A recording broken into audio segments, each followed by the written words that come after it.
Good morning and welcome back to the Core Connection. I'm Mira Rubin here with you on Enlightened World Network. Let's take a few moments to connect and settle in. Take a deep breath through your nose. Hold it for a second or two. Feel your shoulders, feel your back and your neck, and release your breath. And release all the tension that you might be experiencing in your body as you do that. Let's take another deep breath in and hold it. And as you release that breath, allow yourself to just relax. Welcome. Good morning. Good morning, Dido. Good morning, Sue. I'm so glad to have you here. Thank you. Let's place our palms gently together and softly rub your fingers against your palms. Feel your fingertips. Feel your palms. Feel the tickle of that and allow yourself to become present and focused and here right now in your body. Welcome.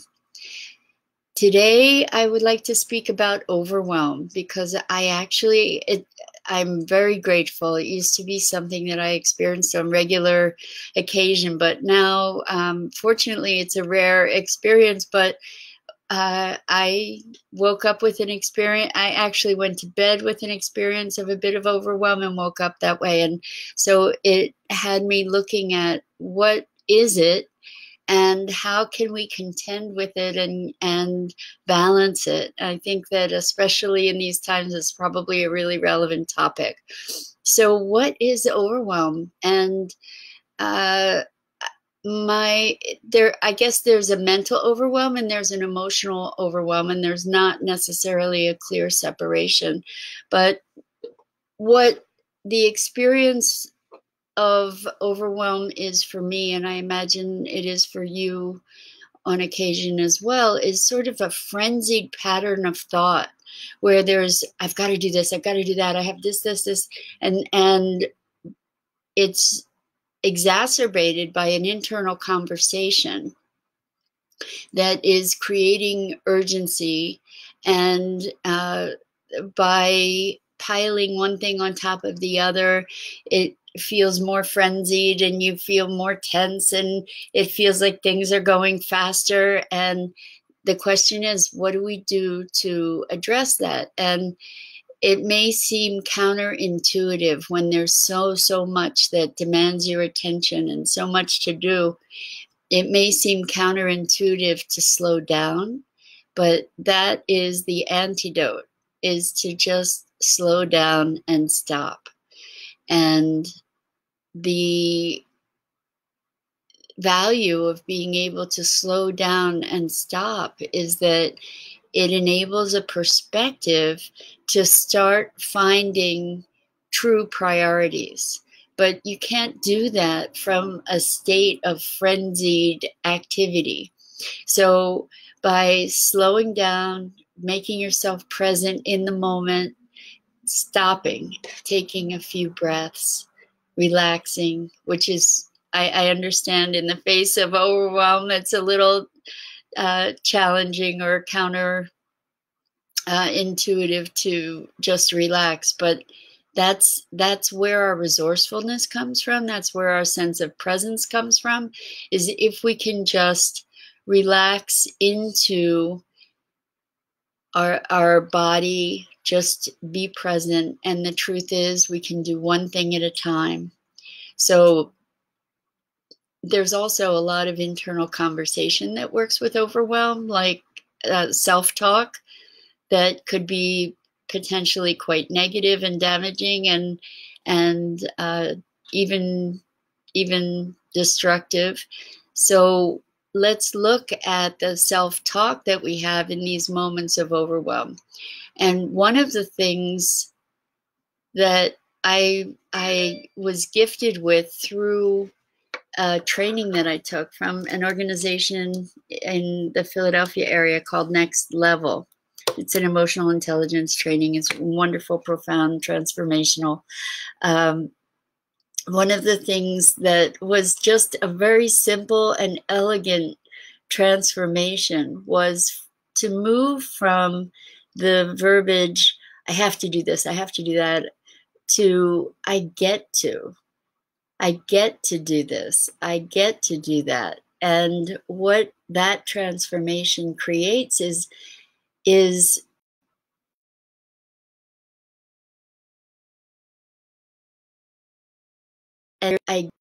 it's a sense of privilege in having the opportunity to do all these things, to be presented with all these things. There's sort of an innate sense of appreciation about it. And then you can transform that to an even further level by rewording your internal dialogue to, I am blessed to. So I'm blessed to take care of my bills. How about that? I'm blessed to be able to do that, to be in a position to take care of my life. I'm blessed to have so much abundance. And what is overwhelm? It's when there's a lot of input, either internal rotary kind of input or external world demands. And by slowing down and connecting to the blessing of the opportunity, this is something I talk about a lot, is what is the opportunity? So one of, it's either Dido or Sue is saying, to move from have to get to blessed to. I'm going to try that today. That's actually today's invitation, because it is life altering. If you can really connect to feeling that blessing, it creates a fundamental shift, which is really quite remarkable because it's so simple. And the other thing in terms of transformational vocabulary that's really effective is to move from the notion of overwhelm to abundance. There's an abundance of opportunities and requests in my life calling me forward into the things that I get to do today. That I get to do, that I'm blessed to do.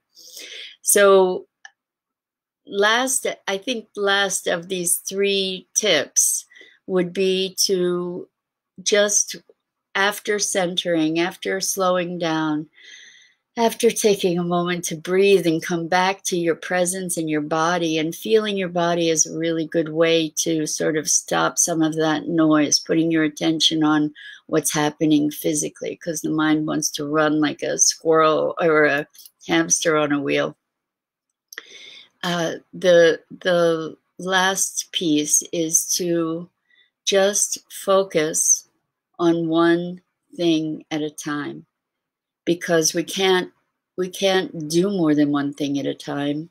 So what is possible, what has helped me also, is to write down the things that are in my brain that are competing for my attention. And when I have them on paper or on the computer, then I can look at them and say, okay, what's my priority here?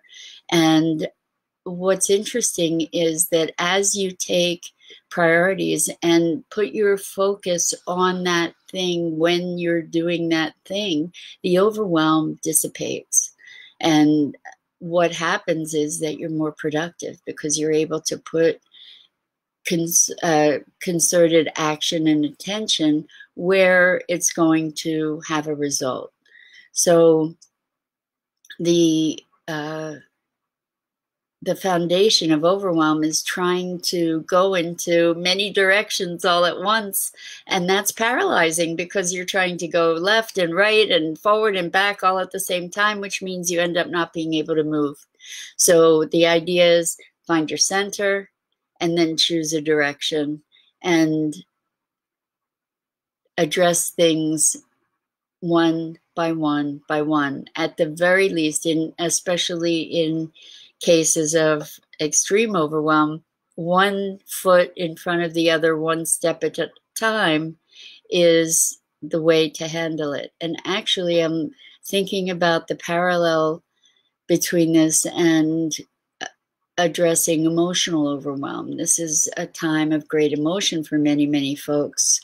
And what we want to do is find ways to tap into our resourcefulness. And so with emotional overwhelm, it's really not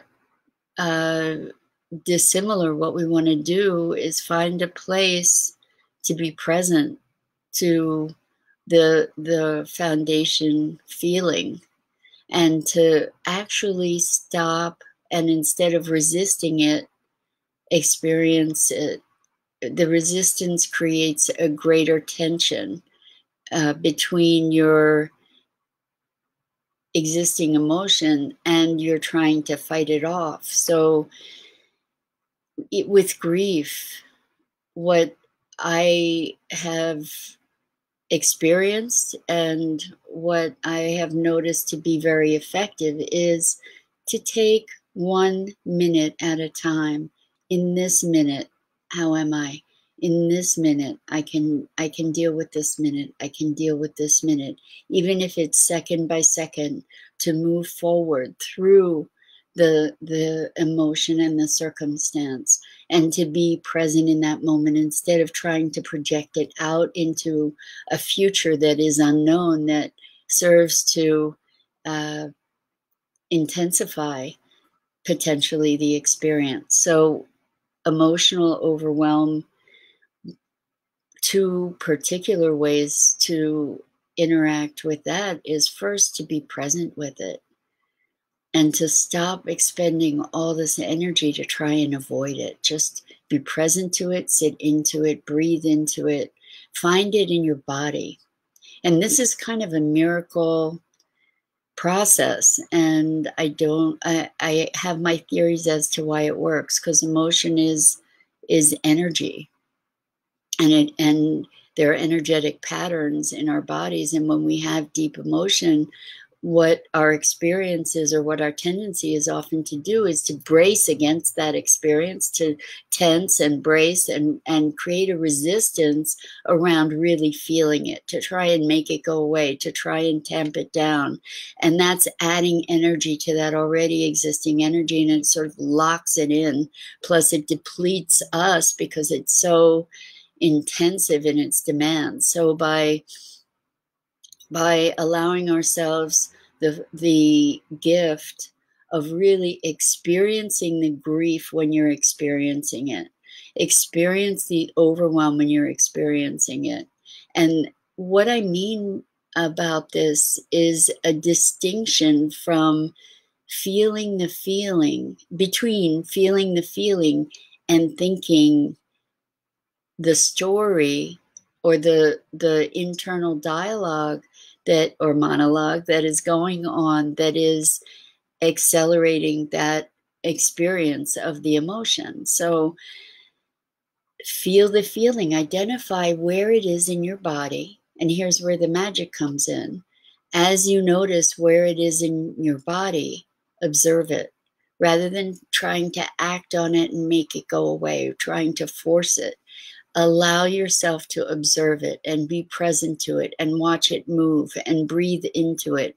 And the idea here is to do so without judgment, because one of the things that accelerates any form of overwhelm is judging ourselves about feeling the feelings we're feeling, or judging ourselves for not being able to do everything we're blessed to be able to do.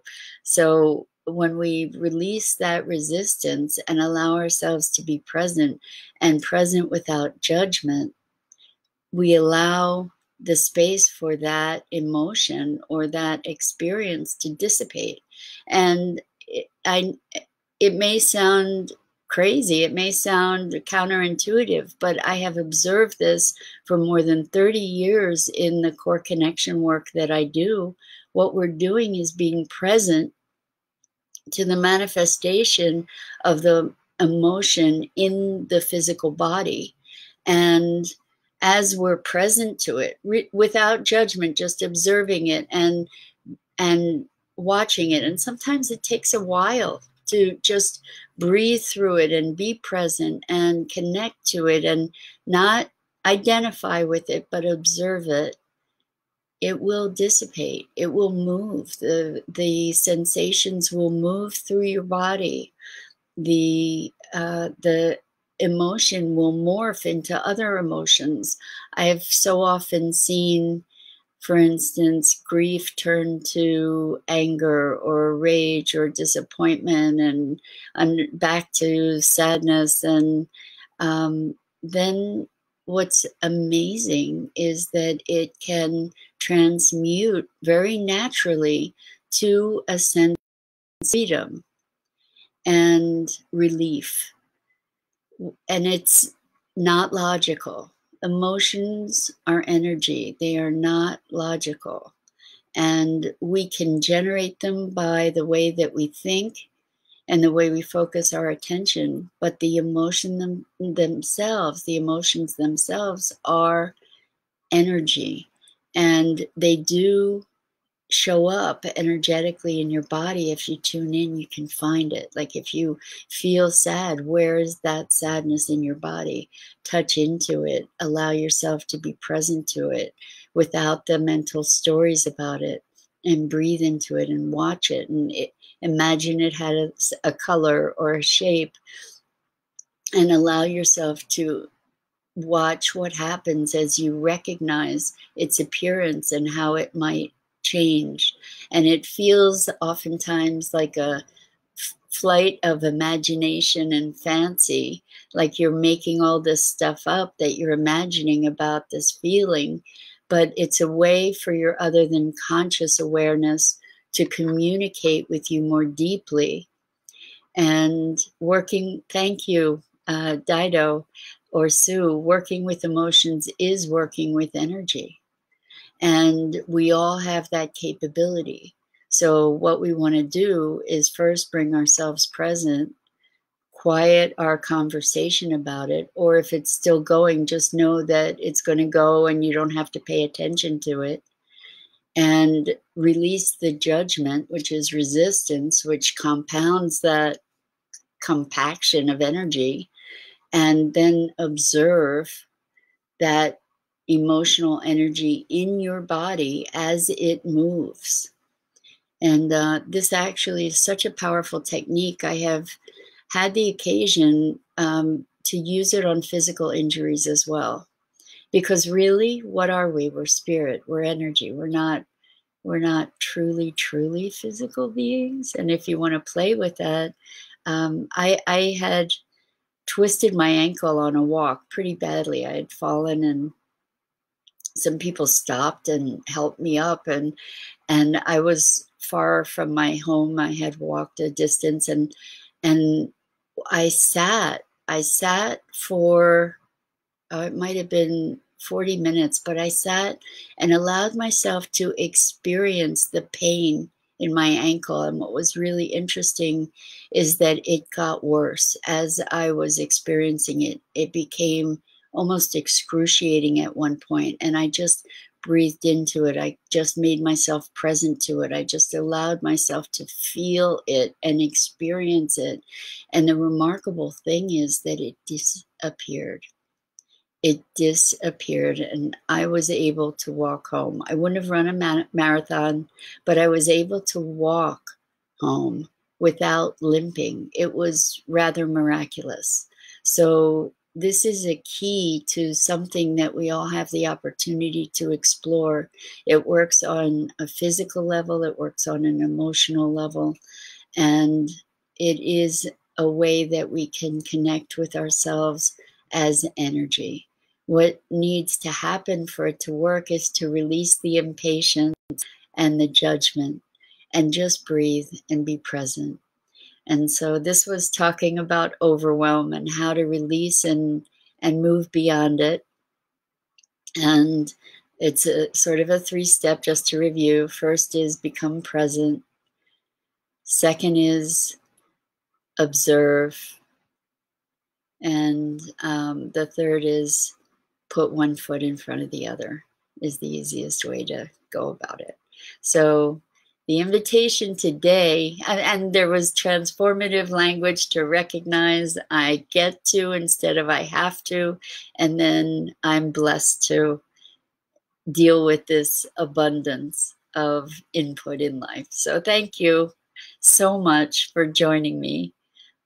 This is The Core Connection. I'm Mira Rubin, and we're here on Enlightened World Network. Please be sure to check out the other amazing programming on Enlightened World, and I hope to see you again tomorrow. Thanks so much for joining me.